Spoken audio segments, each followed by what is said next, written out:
Hi, thanks for joining me. Today I'm going to be going over problem 4 from the second round of the Imperial College Maths competition from 2021. As always, I'll leave a link in the description below where you can find details of the competition. Anyway, let me get into problem 4. We have a function from r squared to r squared, so from the xy plane to the xy plane, which is continuous, and it has the property that it maps circles to circles. Okay, so any circle in the xy plane you take, when you apply f to it, you're going to get a circle in the xy plane out. Okay, we want to prove that f also maps lines to lines. Now, if you want to have a go at this problem, pause the video now and give it a go for yourself. One thing I will say is this problem is very challenging, so don't be disheartened if you can't get it. And I'm going to jump straight into a solution.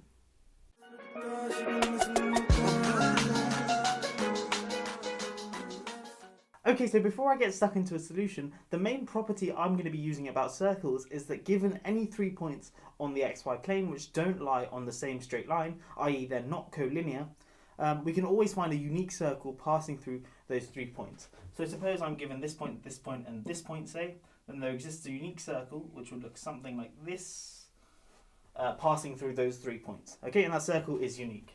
Okay, now ignore these circles that I've drawn on the board already. I've just sort of drawn them in advance because I can't really draw circles full stop, let alone draw circles live. Okay, so what we're going to do is firstly prove a few different facts about f. Firstly, I want to prove that f is injective. So in other words, given two distinct points, say a and b, that are on r squared, then f of a does not equal f of b. So that's what the kind of the definition of injectivity, and the way I'm going to prove that is by contradiction. So I'm going to suppose there are distinct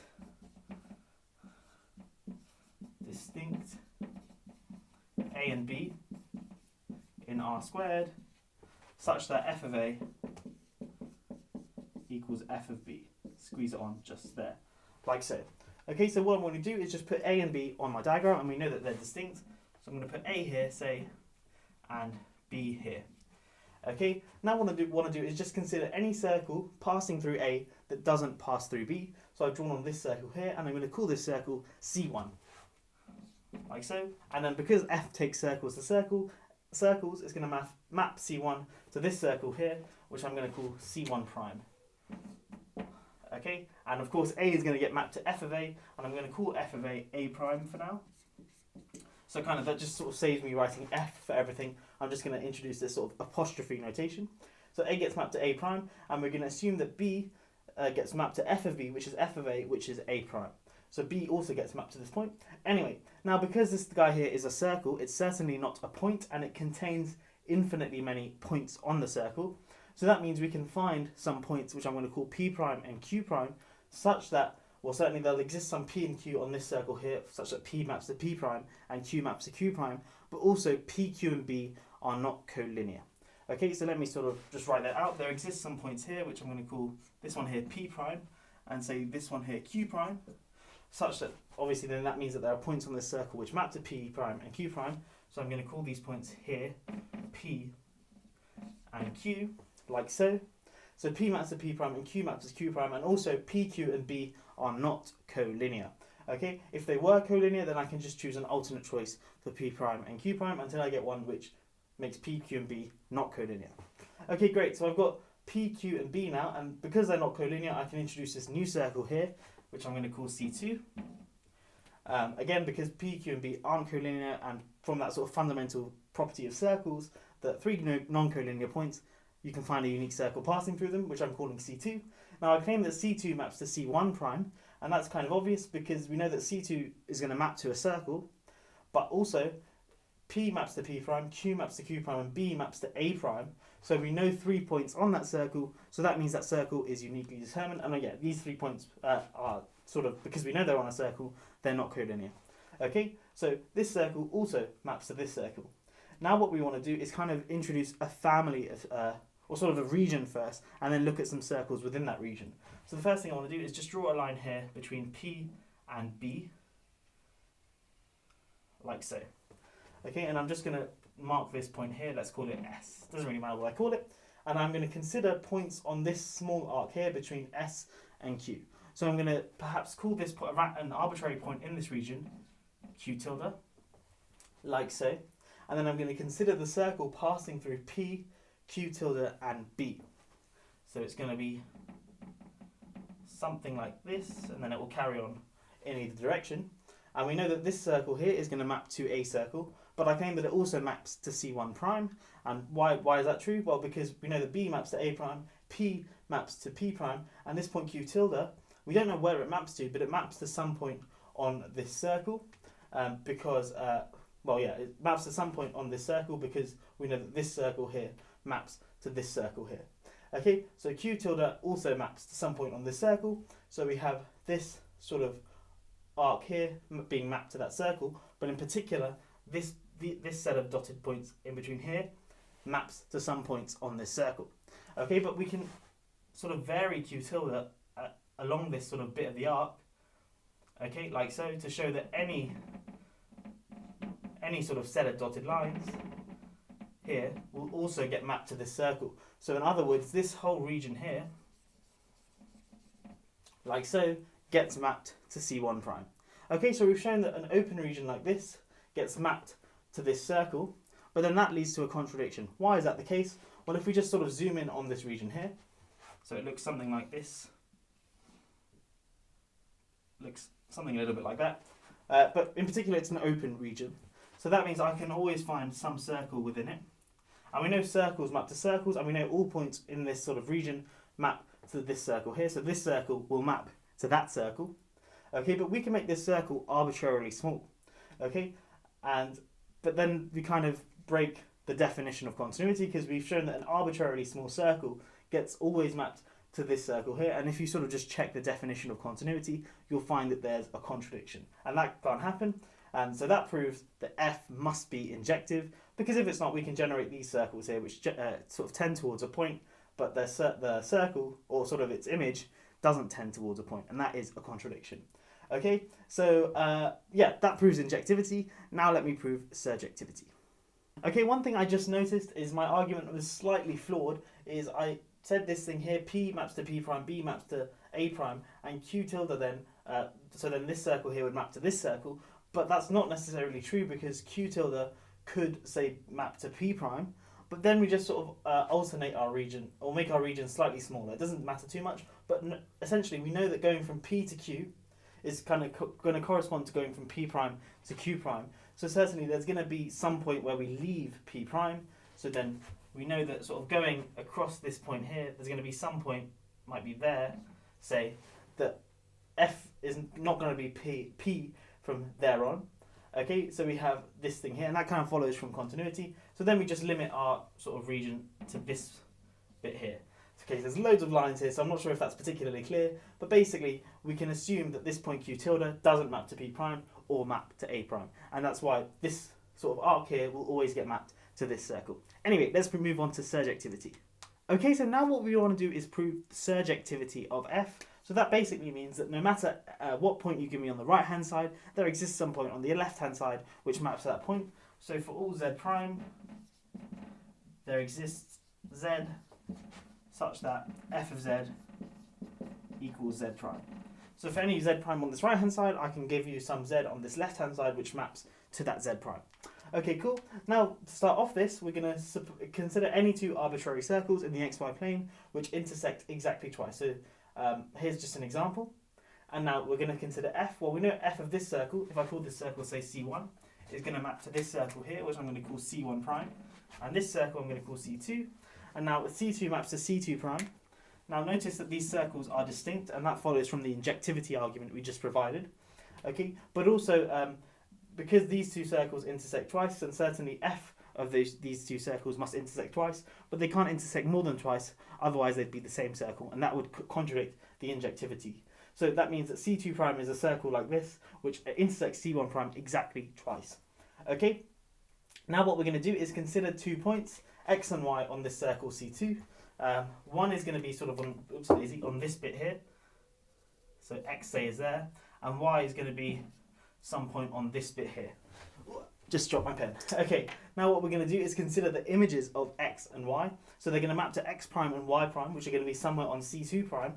But now notice that kind of by continuity, we can't have both x prime and y prime on this side, and that kind of follows from I guess an intermediate values theorem kind of thing, because going from x to y, we intersect this point here, and we know this point here, say, is this point here. So if I call this P and Q again, then we know that one of these is P prime, one of these is Q prime. It doesn't really matter which one's which.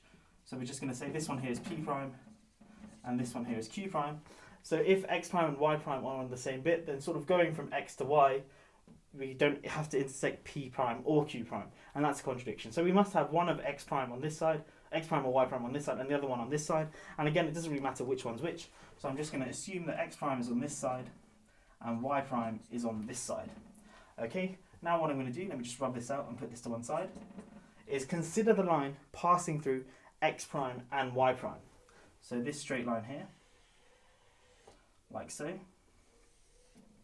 and that goes off to infinity. And now we're going to consider these 2 points here. I'm going to call this one here S prime and this one here R prime. And now I'm going to consider the straight line between X and Y on this side, like so. And I claim that these 2 points here are the corresponding R and S in some order. And to see that, well, suppose S wasn't either of these 2 points here. Well, we know S is going to lie somewhere on C1 because C1 maps to C1 prime. So S, say, is here. So it's not on one of these 2 points. But then if we just consider the circle, like so, passing through X, Y, and S, because we're assuming S isn't on this line, then 3 non-collinear points, I can draw a circle between them. But then we say that this circle here maps to a circle. So in particular, X prime, S prime, and Y prime lie on a circle. But that's impossible because X prime, S prime, and Y prime are collinear. Okay, so that's a contradiction. So that says that S must be one of these 2 points. And the exact same argument holds for R. R must also be one of these 2 points. It doesn't really matter which is which. I'm going to call this one here R and this one here S. Okay, now what we want to do is consider any point Z prime on this side here which isn't on the line X prime, Y prime. So let me just rub this off. So consider some Z prime, which let's say is here. So it's not on the line X prime, Y prime. So in particular, I know that then X prime, Y prime, and Z prime aren't collinear, so I can draw a circle between them. So say the circle looks something like this, and we'll continue on. Now, Z prime, Y prime, and X prime, well, if we sort of look at where this circle intersects C1, it's going to intersect at 2 points. It doesn't really matter which one we choose. Let's say this one. This we're going to call U prime. Now we know, because U prime lies on C1 prime, there's some point U on C1 which maps to U prime. So let's call this point, I don't know, here, U, like so. So U maps to U prime, and by injectivity this point here is not R and not S. So U, X and Y we have, and U prime, X prime, Y prime and Z prime. But notice that U is not R or S, so that means it's not on the same line as X, Y. So I can draw a circle that intersects U, X and Y. And we know circles map to circles, so this is going to map to a circle involving U prime, X prime and Y prime. But in particular, that is this circle here. And it passes through Z prime. So that tells me that there's some point on this circle here, Z, which maps to Z prime. Okay, so there's some point on the circle U, X, Y. It might be down here, it doesn't really matter, Z, which maps to Z prime. Okay, so what we've done is we've shown that any point Z prime, which is not on this line here, so that's not on the line X prime, Y prime, there exists some Z in the pre-image which maps to Z prime. Now what we've got to do is show that every point on this line is also mapped to, but then we can just use the same argument to show this. We know Y prime, there already exists a Y, say here, or this one here, which maps to Y prime. So now, well, let's just consider an alternate line, say, oopsie daisy, this line here now. So we're considering this line, and we'll call this point here X tilde prime. And then using the exact same argument, we can show that any point off of this line also gets mapped to. And that accounts for all the points on this line. Okay, and the only one it doesn't account for is Y prime, but that's fine. We already know that Y maps to Y prime. Okay, so we've shown that any point in the XY plane gets mapped to, and that proves surjectivity. Combining injectivity and surjectivity shows that F is a bijective function. Great. Now what I want to do is show that F preserves collinearity. Okay, so what we want to do now is prove that F maintains collinearity, or it sort of preserves collinearity. So we're going to take any line, x, y, and this point x and y are distinct, and they map to x prime and y prime, and consider the line x prime, y prime, like so. Now, from the argument we just provided, any point not on this line here, there exists some corresponding point not on this line xy, which maps to said point. But then using the bijectivity of f, that tells us that any point on this line here can't map to off this line, because if it did, then we contradict the injectivity of the function, or the injectivity of the function. So that means that any point on this line here must map to some point on this line here. So that tells us that f of x, the line xy, so if I call this line L and this line here L prime, that tells us that f of L is certainly a subset of L prime. Now what we want to do is prove that f of L in fact equals L prime. Okay, so now to prove that f of L equals L prime exactly, we're going to suppose for contradiction there's some point on this line here which has pre-image not on this line here. So let's take this point here and let's call that Z prime. And we're going to suppose that the corresponding Z does not lie on this line here. But then, Z doesn't lie on this line, so X, Y, and Z are not collinear. But then I can draw this circle here. Okay, X, Y, and Z. And that's a circle, and that's going to map to a circle. But clearly it can't map to a circle because we know that the image is going to include Y prime, X prime, and Z prime, but they're collinear and they can't be all on the same circle. So we've arrived at a contradiction. So that tells us that any point on this line here is mapped to by a point here, and thus f maps lines to lines, and that concludes our proof. So that was kind of a long video and used some different steps, but I think it was quite a nice solution. We showed that f was injective, then surjective, combining those, bijective, and then the collinearity argument was quite straightforward, and that proved quite simply that f maps lines to lines. So it's kind of an intuitive, you guess that if f maps circles to circles, then surely it must map lines to lines. But as we saw, it wasn't the simplest proof to prove that that is the case. Anyway, thanks for watching. I'll catch you in the next one. Have a great day.